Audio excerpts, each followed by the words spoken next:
Siglos de Oro II. Alumna María Dolores Bárcenas Godínez. Profesor Marco Antonio Molina. Licenciatura en Lengua y Literaturas Hispánicas. La reacción de Segismundo y el libre albedrío en La vida es sueño de Pedro Calderón de la Barca. Datos biográficos. Pedro Calderón de la Barca nació en Madrid el 17 de enero de 1600 y murió el 25 de mayo de 1681. Fue un sacerdote católico y escritor español. Es uno de los escritores más insignes del siglo de oro español, de sobremanera por su teatro.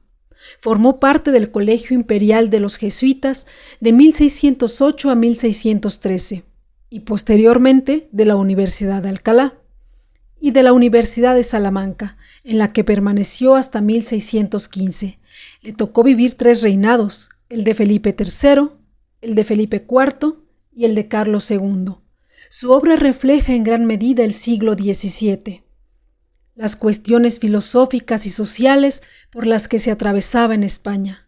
Se considera que Calderón de la Barca representa la cumbre de las artes escénicas del barroco español. En 1881 se erige su estatua en la Plaza de Santana de Madrid frente al Teatro Español. De su obra. Su primera obra exitosa fue Amor, Honor y Poder, estrenada en 1623 con motivo de la visita a Madrid de Carlos, el príncipe de Gales. Luego escribió comedias de enredo y espada como La Dama Duende, tragedias como El Príncipe Constante. Para 1630 y 1640, Calderón de la Barca ya era considerado un gran autor clásico de su tiempo. Y entre estos mismos años compone los primeros autos sacramentales, como El Gran Teatro del Mundo y La Cena del Rey Baltasar. Y es en 1635 cuando es estrenada su obra La vida es sueño, considerada la obra más representativa de toda su dramaturgia. De La vida es sueño. Cabe mencionar que La vida es sueño ha sido valorada por algunos autores como una teoría del conocimiento. Otros la han denominado drama filosófico. La obra desde su época hasta la actualidad ha tenido un gran impacto por los temas profundos y filosóficos que trata. La vida es sueño nos presenta la historia de Segismundo, príncipe de Polonia, al que su padre, Basilio, lo encierra en una torre por miedo a que se cumpla lo que le ha augurado el destino, ya que él es astrólogo y pudo ver toda la desgracia que le esperaba con Segismundo. En los versos 707 al 724, Basilio nos revela el destino de Segismundo. Voy a permitirme leer los versos. Dice: yo, acudiendo a mis estudios, en ellos y en todo miro que Segismundo sería el hombre más atrevido, el príncipe más cruel y el monarca más impío, porque su reino vendría a ser parcial y diviso, escuela de las traiciones, academia de los vicios. Y él, de su furor llevado, entre asombros y delitos había de poner en mí las plantas, y yo rendido a sus pies me había de ver. ¿Con qué congoja lo digo? Siendo alfombra de sus plantas las canas y el rostro mío. Esto es lo que el rey Basilio ve a través de los astros y por lo que decide encerrar en una torre a Segismundo, desde que es pequeño. Y posteriormente él decide sacarlo de ahí y no negarle el derecho que él tiene por naturaleza de heredar el trono, pero pone condiciones. Y bueno, la condición es que si él obra mal, pues lo devolverá a la torre. Y ahora pues sí será justificada esta acción, porque él ya habrá cumplido con darle la oportunidad que merecía. Entonces devolverlo a la torre será un castigo y ya no una crueldad, porque él se siente mal de estar actuando con tiranía. Entonces por eso es que le da la oportunidad a Segismundo de que herede el trono. Segismundo se porta con tiranía y soberbia y es devuelto a la torre. Cabe mencionar que para llevar a Segismundo de la torre al palacio, le dan una bebida que lo duerme, y luego para devolverlo del palacio a la torre, le vuelven a dar otra bebida. De este modo es que Segismundo ya no sabe si está dormido o está despierto. Posteriormente, un soldado traiciona al rey y van a rescatar a Segismundo. Es después de este momento donde Segismundo decide obrar bien. Aunque todo sea un sueño, él dice que estoy soñando y quiero obrar bien, pues no se pierde obrar bien aún entre sueños. Y es aquí donde entra el libre albedrío que analizaremos más adelante. La vida es sueño es una obra que posee un contenido ideológico profundo, abarcando los tópicos de la vida como sueño y el libre albedrío. Reacción de Segismundo. Considero que para poder analizar el libre albedrío de Segismundo es necesario analizar su reacción, para poder comprender que el libre albedrío es una decisión, una elección y no una reacción. Cuando Segismundo se entera que es príncipe heredero de Polonia, reacciona con tiranía, con ira. Incluso decide matar a Clotaldo, avienta a un criado por la ventana, quiere abusar de Rosaura, se comporta como un completo tirano. Mas esta reacción de Segismundo es a causa de lo que le han hecho padecer. Es una reacción incluso natural, esperada.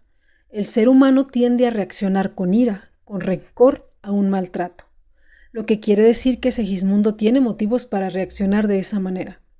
No decide reaccionar así, porque una reacción es espontánea, es a consecuencia de algo. Es decir, la desencadena o explota una acción. Regularmente no se premedita. Por lo tanto, Segismundo no es consciente de este actuar, no está razonando o deliberando. Está molesto, está enojado y reacciona de esa manera. Es, pues, su reacción una consecuencia de las circunstancias en las que lo tenían viviendo. El libre albedrío en Segismundo. Carlos J. Moya, en su estudio filosófico sobre el libre albedrío, plantea que serán condiciones necesarias o constitutivas del libre albedrío el control volitivo, es decir, la voluntariedad e intencionalidad, el control racional, es decir, que nuestras acciones respondan a razones, y el control de autoría u origen, es decir, ser autores genuinos de nuestras elecciones y acciones.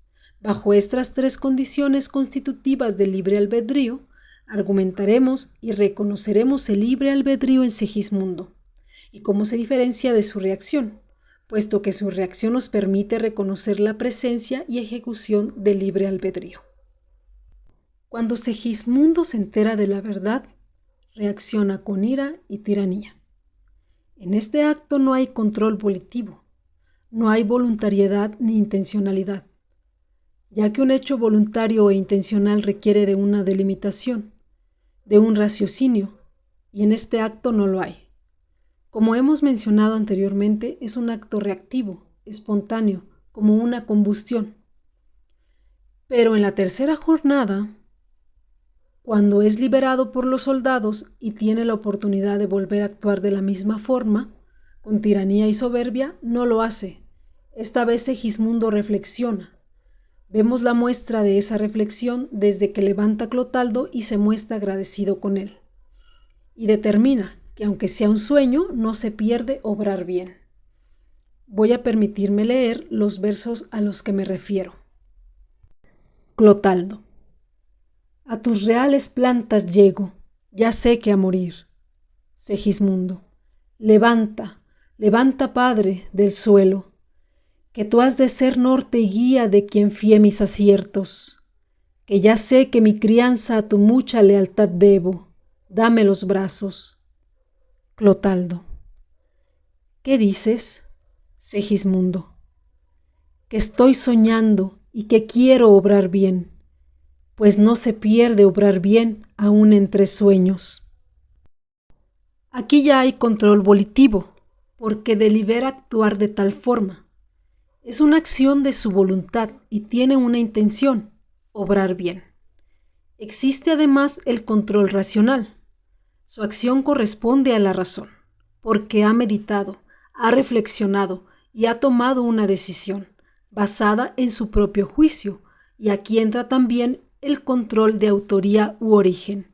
Nadie le dice a Segismundo que debe actuar de esa manera. Él lo determina así, bajo su propio juicio, sapere aude. Él mismo determina que obrar bien es lo que importa. Lo dice así: a reinar, fortuna, vamos, no me despiertes si duermo, y si es verdad, no me duermas. Mas sea verdad o sueño, obrar bien es lo que importa. Conclusión. La vida sueño nos permite comprender la naturaleza fáctica del libre albedrío en el personaje de Segismundo. Primero es víctima de las circunstancias y reacciona, de forma inconsciente y espontánea, sin razón, sin intencionalidad premeditada, sin ser el autor o el origen último de su acción. Luego, reflexiona, hace uso de su razón, de su voluntad, y determina y delimita, siendo él el origen último de su elección. Es entonces donde la elección de obrar bien es tomada con libre albedrío. Si tenemos dudas sobre la facticidad del libre albedrío, la vida sueño nos permite comprender y reconocer claramente lo que constituye al libre albedrío. Para concluir este análisis voy a citar a Viktor Frankl. Él, para finalizar su libro El hombre en busca de sentido, dice lo siguiente: el ser humano no es un objeto más entre otros. Las cosas se determinan unas a otras, pero el hombre, en última instancia, es su propio determinante. Lo que alcance a ser, considerando las limitaciones de su capacidad y su entorno, tiene que construirlo él mismo.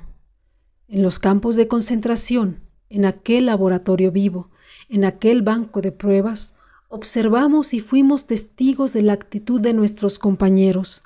Mientras unos se comportaron como cerdos, otros lo hicieron como santos. El hombre goza de ambas potencialidades. De sus decisiones y no tanto de las condiciones depende cuál de las dos sale a la luz. El hombre es ese ser capaz de inventar las cámaras de gas de Auschwitz, pero también es el ser que ha entrado en esas mismas cámaras con la cabeza erguida y el Padre Nuestro o el Shema Israel en los labios.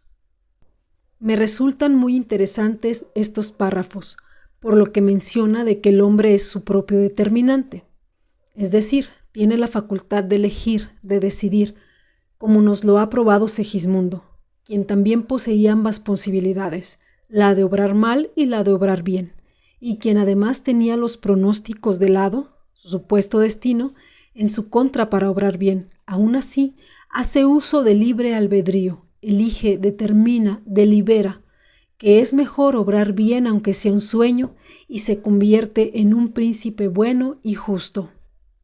Segismundo nos permite reconocer que el libre albedrío es una decisión, una elección meditada, razonada, tomada de una manera personal, sin la influencia de las circunstancias ni de otros. Sapere aude.